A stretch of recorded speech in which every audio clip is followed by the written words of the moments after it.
हाँ, हमारे देश की सरकार चलाने वाले नेता और मंत्री, उनको इस तरह की बल्क परचेज करने में करोड़ों रुपए की रिश्वत होती है। जब वो उस कंपनी को प्लेस करते हैं ना ऑर्डर, उन्होंने 10,000 कोटी का ऑर्डर दे दिया, कल्पना करोगे 10,000 कोटी की टेमीफ्लू हमको दे दो, तो इसमें से कम 1000 से 1500 कोटी रुपए मंत्रियों की रिश्वत का फिक्स हो जाएगा। इसलिए सरकार का इंटरेस्ट है कि ये दवा मंगाई जाए।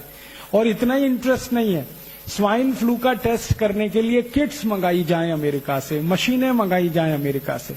अभी चर्चा ये चल रही है कि हर एयरपोर्ट पे मशीनें लगाई जाएंगी, उनमें से आदमी को गुजार कर टेस्ट करेंगे। वो मशीनें लाखों करोड़ों रुपए की हैं।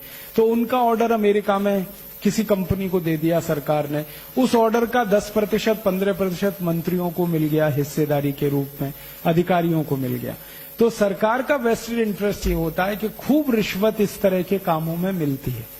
मैं आपको एक पुरानी जानकारी देता हूं। आपको याद है 14 साल पहले सूरत में एक अफवाह उड़ी थी कि प्लेग आ गया, प्लेग आ गया, प्लेग आ गया, याद है?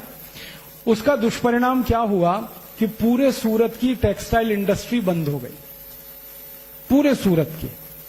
14 दिन तक सूरत में एक कारखाना नहीं चला, एक पैसे का प्रोडक्शन नहीं हुआ, सारे कारखाने ठप हो गए, मजदूर भागकर सब अपने गांव चले गए, क्योंकि सबको दहशत और डर बैठ गया।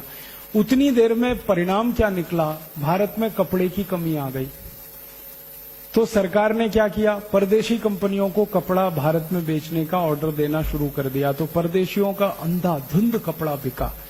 और उसके बाद 14 दिन के बाद फिर खबर आई कि प्लेग नहीं है, प्लेग नहीं है, वापस लोग आए। लेकिन वापस आने में 6 महीने लग गए और फैक्ट्री चलाने में 6 महीने लग गए।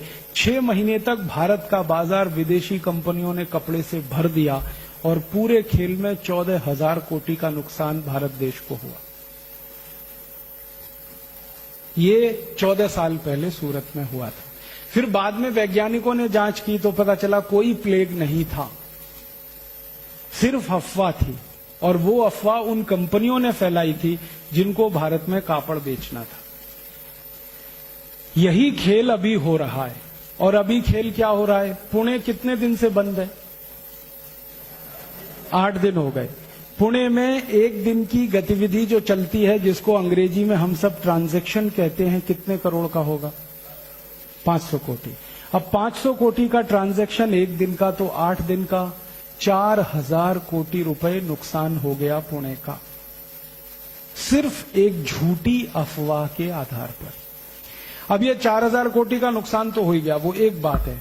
अब वो कंपनी यहां जब दवा बेचेगी और वैक्सीन बेचेगी तो पुणे का और 10,000 कोटी का नुकसान होगा, क्योंकि हम वैक्सीन खरीदेंगे, दवा खरीदेंगे, पैसा उस कंपनी के हाथ में जाए। और अगर ये खेल लंबा चल गया तो जानते हैं क्या होगा? यहां जो सॉफ्टवेयर की कंपनियां हैं, आईटी कंपनियां, वो कहेंगी यहां से बेस अपना शिफ्ट करो, यहां धंधा अब ठीक नहीं है करना। क्योंकि जब उनके कर्मचारियों के सिर पे तलवार लटकती होगी तो वो कैसे करेंगे? वो यहां से अगर शिफ्ट कर गए, बेंगलोर चले गए या कहीं और चले गए, तो पुणे का ये जो आधार बना ये खत्म हो जाएगा, हजारों लोगों की नौकरियां खत्म हो जाएंगी। इतना बड़ा खेल है ये।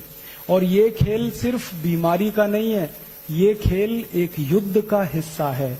और ये युद्ध जो है ना, आर्थिक युद्ध है। कुछ युद्ध होते हैं वो सैनिक युद्ध होते हैं। सैनिक युद्ध में हमारी सेना दुश्मन की सेना से सीधे लड़ती है बॉर्डर पे। लेकिन कुछ युद्ध होते हैं जो आर्थिक युद्ध होते हैं, जो आपके बाजार में लड़े जाते हैं, जिसमें कोई विदेशी कंपनी आके एक झटके में आपका 4,000 कोटी का नुकसान कर देती है और वही कंपनी और 10-20 हजार कोटी वहां से लूट के ले जाती है। ये आर्थिक युद्ध है। अब इस आर्थिक युद्ध में सैनिक आप हैं। सैनिक युद्ध के सैनिक बॉर्डर पे हैं। आर्मी के, एयरफोर्स के, नेवल फोर्स के सैनिक हैं। वो बॉर्डर पे देश की एक एक इंच जमीन की रक्षा करने के लिए लड़ रहे हैं। तो आप देश के आर्थिक युद्ध के सैनिक बने, जो देश का एक एक रुपया, एक एक पाई, एक एक धन की संपत्ति को बचाने की लड़ाई लड़े। इसलिए सैनिकों का दिमाग साफ होना चाहिए, क्लियर होना चाहिए अपने उद्देश्य के प्रति और अपनी संपूर्ण समर्पण के प्रति। आपका उद्देश्य अगर आपको साफ दिख रहा है तो युद्ध में आप लड़ेंगे और जीतेंगे।